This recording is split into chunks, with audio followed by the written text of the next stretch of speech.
Hello friends. आज मेरे पास बोईसर से क्लाइंट आए थे।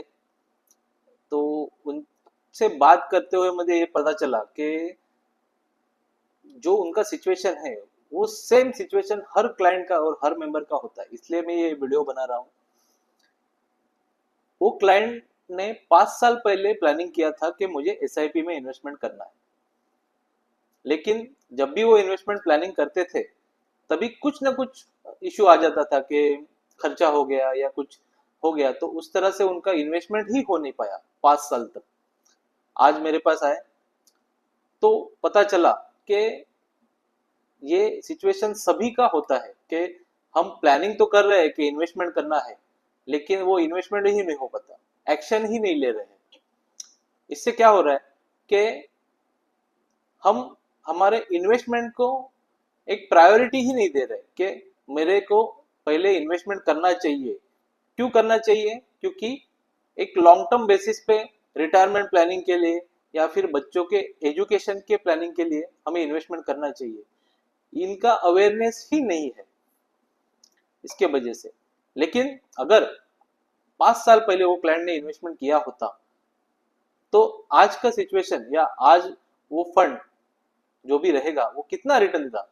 मैं मेरे फंड का ही मैं एग्जांपल आपको देता हूँ कि 5 साल मैंने फंड में मैंने एक फंड में 1000 रुपए का एसआईपी शुरू किया है, और आज करंट वैल्यू उसका क्या है उसका मैं आपको एक एग्जांपल देता हूँ। ये मैंने 2020 को 1000 रुपीज का एसआईपी किया है।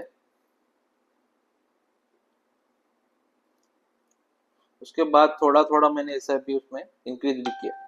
तो आप देखोगे 2020 से 2025 तक मेरे फंड का वैल्यू क्या है। 86,000 इन्वेस्टमेंट है मेरा, और गेन जो है वो 96,000 रुपीज है। उससे हमें क्या पता चल रहा है कि ऑलमोस्ट 5 साल में मेरा जो भी एसआईपी का इन्वेस्टमेंट है वो उसके जो रिटर्न है वो 10-100 गुना के रिटर्न है, मतलब 100% के रिटर्न इसमें हुए हैं। मतलब 5 साल में ये जो मेरा फंड है वो डबल हो गया है। तो अगर इससे क्या हमें पता चल रहा है कि जो हम इन्वेस्टमेंट कर रहे हैं वो अगर अर्ली इन्वेस्टमेंट शुरू करते हैं तो लॉन्ग टर्म में यही बेनिफिट आपको बहुत अच्छा वेल्थ क्रिएट करके दे सकता है। सो आपने देखा कि 4 से 5 साल में किस तरह से वेल्थ क्रिएट होती है म्यूचुअल फंड में, लेकिन विजन आपका लॉन्ग टर्म चाहिए।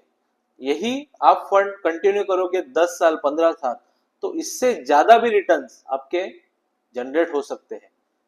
तो जब भी आपको एसआईपी करना है या अभी भी प्लानिंग आप कर रहे हो तो एक्शन लेना सीखो, कर दो, क्योंकि लॉन्ग टर्म में यही एसआईपी आपको बहुत अच्छा वेल्थ क्रिएट करके दे सकती है। मैं मेरा ही एक लाइव एग्जांपल आपको दिया है। अगर वो क्लाइंट ने 5 साल पहले से ही एसआईपी स्टार्ट की होती तो आज बहुत अच्छे रिटर्न्स उनको जनरेट होते, लेकिन करता हूं करके उन्होंने किया ही नहीं, एक्शन ही नहीं लिया, या हम बोलेंगे कि इन्वेस्टमेंट को प्रायोरिटी ही नहीं दी। तो इन्वेस्टमेंट को हमें प्रायोरिटी देना पड़ेगा, क्योंकि लॉन्ग टर्म में आपको अगर रिटायरमेंट प्लानिंग है या फिर बच्चों का एजुकेशन का प्लानिंग है तो आप डायरेक्ट इक्विटी में आपको नॉलेज नहीं है तो बेस्ट वे है म्यूचुअल फंड एसआईपी। आप 10,000 5,000 जो भी आपका कैपेसिटी है या फिर जो भी आपका इनकम है वो इनकम का 25% आपका इन्वेस्टमेंट होना ही चाहिए, तो ही लॉन्ग टर्म में आपके एक स्टैंडर्ड ऑफ लिविंग में इंप्रूवमेंट आ सकती है, और अच्छा गेन या जो भी आपके गोल है वो अचीव हो सकते हैं म्यूचुअल फंड थ्रू। क्योंकि डायरेक्ट इक्विटी में क्या होता है कि पर्टिकुलर 5 से 10 स्टॉक्स में अपना इन्वेस्टमेंट होता है या फिर बड़ा पैसा उसमें लगता है इन्वेस्टमेंट करने को। समझो आज मेरे को टीसीएस का स्टॉक लेना है तो मेरे को 2,000 रुपया 3,000 रुपया इतना हमें इन्वेस्टमेंट एक शेयर के लिए करना पड़ता है।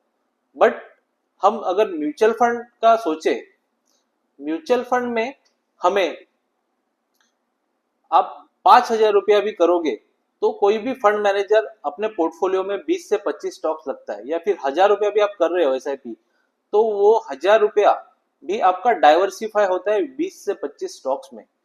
तो और बहुत अच्छा सेगमेंट है एसआईपी म्यूचुअल फंड। अगर लॉन्ग टर्म बेसिस में आप करोगे तो बहुत अच्छा वेल्थ क्रिएट होगा, और आपके गोल अचीवमेंट में भी ये हेल्प कर सकता है। तो